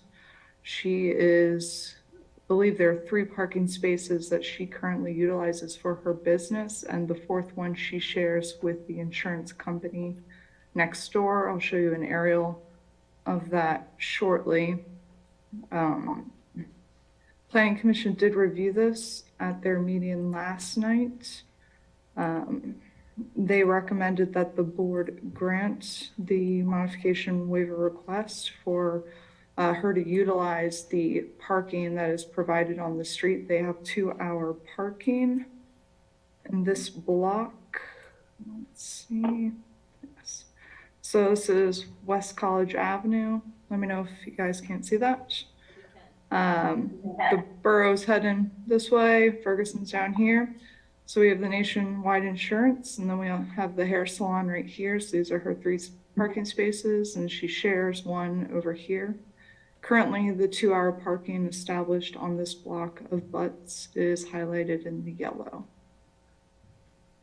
And I think the one thing that Planning Commission was clear about last night in their meeting is they don't want to necessarily establish permanent parking located outside her building. This is not to be parking to be utilized by employees. This is on-street parking following the requirements, the 2-hour parking requirements for the street for the customers that are coming to her business for their haircut.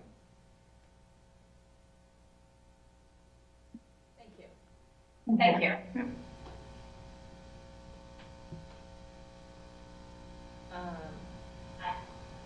Getting some feedback.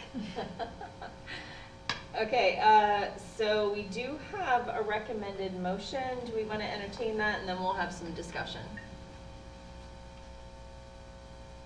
This is Lisa. I'll move that the Board of Supervisors grant the modification from Section 22-5C01.1B2 off-street parking and loading requirements for Hair Studio 111. This is Patty, I'll second. Thank you. Okay, let's have discussion on the motion. Thoughts, questions?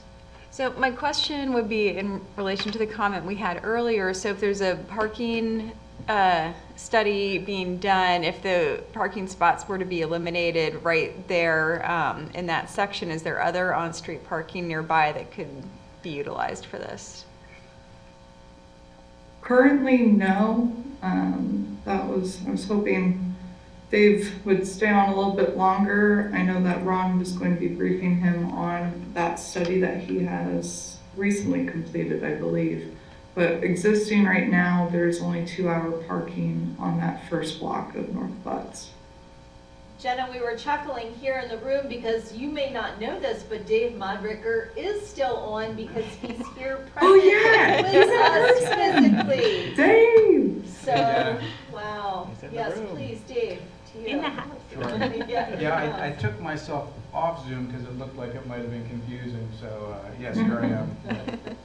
Yeah, so as you can see, parking, no parking requests come to the board from a variety of places, right? You could have public safety, you have residents that are concerned, you have safety concerns, and a lot of times those interests aren't necessarily the same. And so often that's why we come to the board and ask you if you want us to do a parking study before we do one. And then when the township engineer does the study, we also kind of like to understand what is the scope and the purpose of doing the study, what are we trying to accomplish?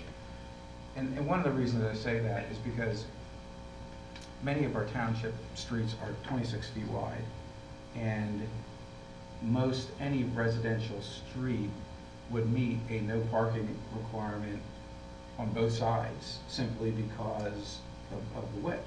Now, as you know, when we build when township streets are developed, initially, other than the heights, they're not set up for no parking. They're set up to let the neighborhood evolve, and if parking issues arise, they come to us, and then we, address them on a case-by-case basis.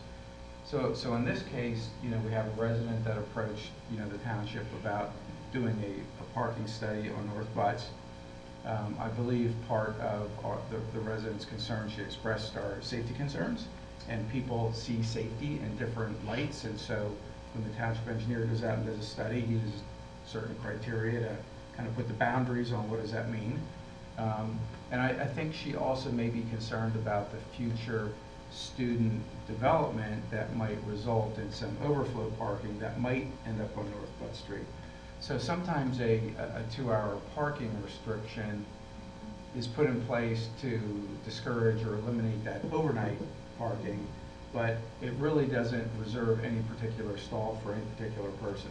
I have not seen the township engineers, study. I reviewed the concerns with them ahead of time. So, ideally, he does the study, and it is still compatible with the request that's in front of you for a modification.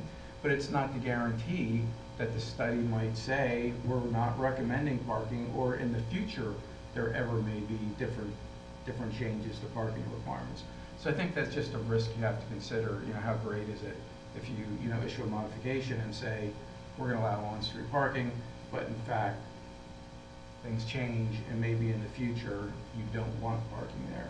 Seldom do we designate, if ever, individual permitted parking stalls for public parking. On street. On street. Right. So I hope that helped explain it a little bit. I know it didn't give you, the exact answer you're looking for, but maybe put some boundaries around it, and maybe I can continue to answer questions that might help you form your opinion. Thank you. Yep. I have another question. Are there lines painted on the road there? I don't believe so. Okay. Not that I recall. Now, the yellow that I think you saw wasn't a painted curb. I think it was Jenna drawing a yellow line. That was me. Or where the 2-hour parking is? Yes. Right, okay. Yeah. So, Yeah, we typically don't paint curbs yellow. all these memories of conversations, painting curbs, why we don't, why we do, all the things. Okay, so, sorry, a little downward spiral there. So what I'm gonna ask though is I thought I remembered that we couldn't use a parking space on street to meet a condition of land development or permits or whatever unless it had lines painted. Which is, the reason why I remember that is because that embarked us, among other reasons, on the Pine Grove Mills, we have to paint the lines, because that was part of the economic development strategy to allow on-street parking for businesses. So do we or don't we need lines painted in order to allow for on-street parking to meet conditions of land development? And is that the same thing as what we're being asked now? It seems really close, if not that. It's not land development, but it's use. Yeah. Yeah.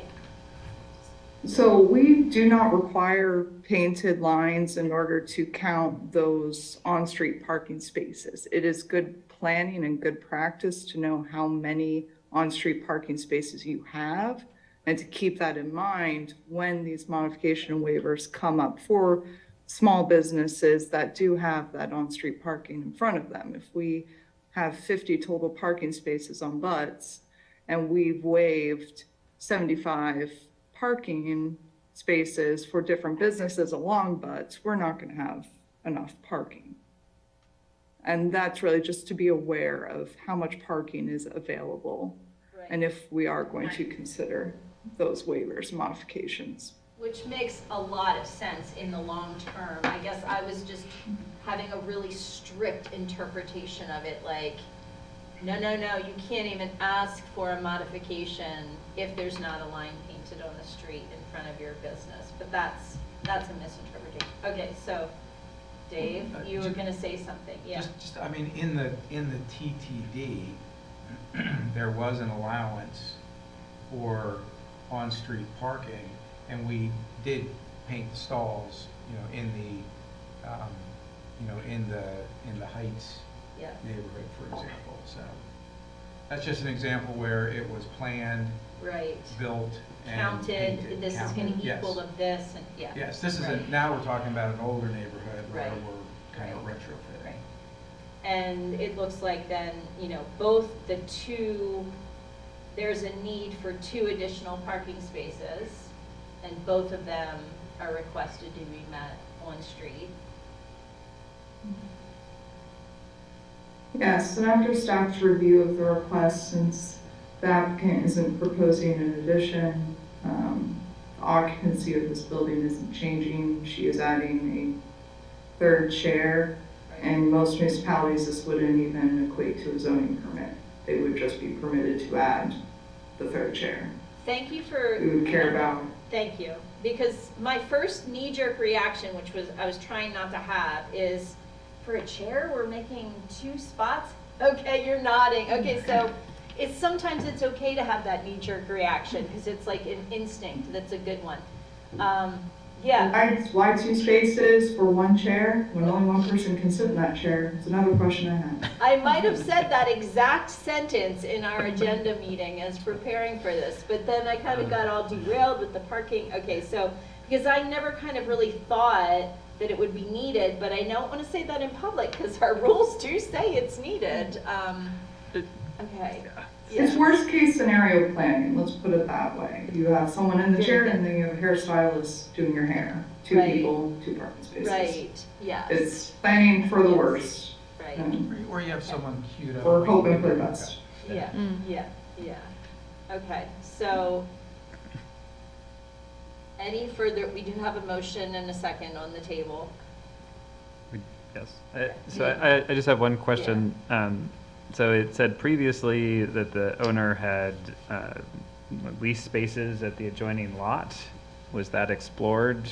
Did she bring up why she wasn't doing that to try to accommodate these 2 new parking spaces she needs? So if there is a shared parking agreement between 2 different businesses, they total need to have enough parking spaces to accommodate both.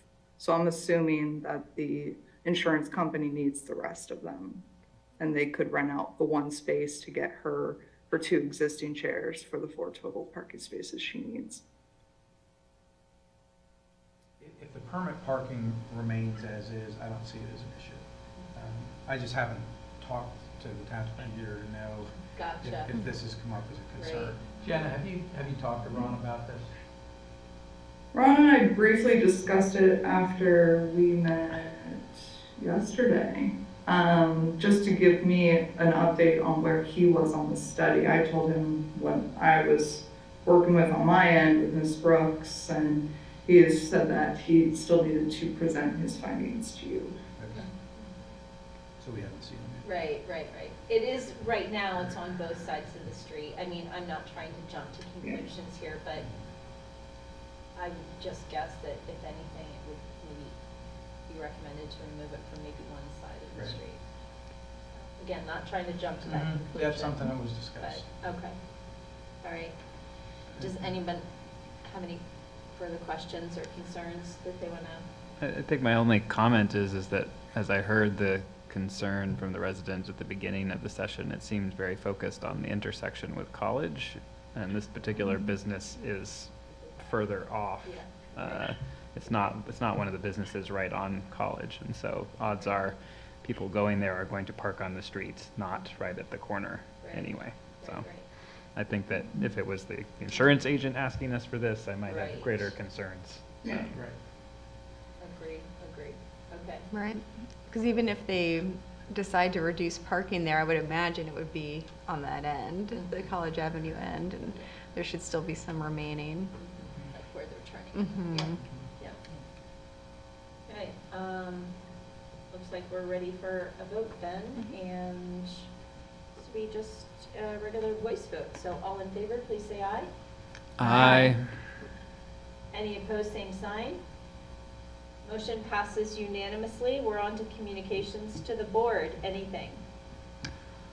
I did receive communication from a township resident that is concerned about the way our stormwater fees are applied to multi-residential dwellings, such as townhomes. Just wondering about it. Essentially, as I've not dug into it, I only have the communication to go by that the townships are getting charged slightly more than a single-family detached house in the end, and just questioning the equity and fairness of that. Now, I'm just relaying that communication, not my own thoughts on it, but wanted to put it in the record as it was a very thoroughly documented concern that I received, so. Good. Okay, very good. All right. I anticipate us continuing to explore the stormwater fee, and so, I mean, I'm seeing Dave Modricker shaking his head yes there, so, plenty to explore in terms of that it's new, so. You took your mask off, so I feel like I should ask you if you wanted to add anything, but totally don't feel like you're obligated to. It's late, and No, I'll just. again, I'm I'll sure just we'll mention- explore more. Yes, But- it's a topic that we have had a lot of discussion about, and I'm sure there'll be opportunity for a lot more. Yeah, Yes. yeah, thank you. Yep. Any other communications to the board?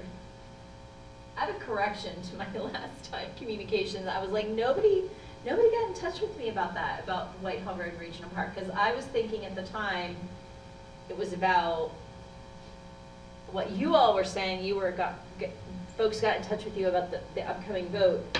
I did have one person reach out to me about what had happened before that I hadn't shared. So they wanted to know what happened at General Forum. So I did have that one communication that was inquiring, but that was before our last meeting. But then I was like, no, I didn't have any, but I did, I had that one, so I wanted to make sure I set the record straight on that. So any other communications? All right, then we'll move on to calendar items. We've got our Pine Grove Mills Small Area Planning Advisory Committee coming up, and our offices will be closed Monday, December 26th in observance of the holiday. If there's nothing else, we'll take a motion to adjourn. So moved. We're adjourned. Yay. Last board meeting of the year. Yay.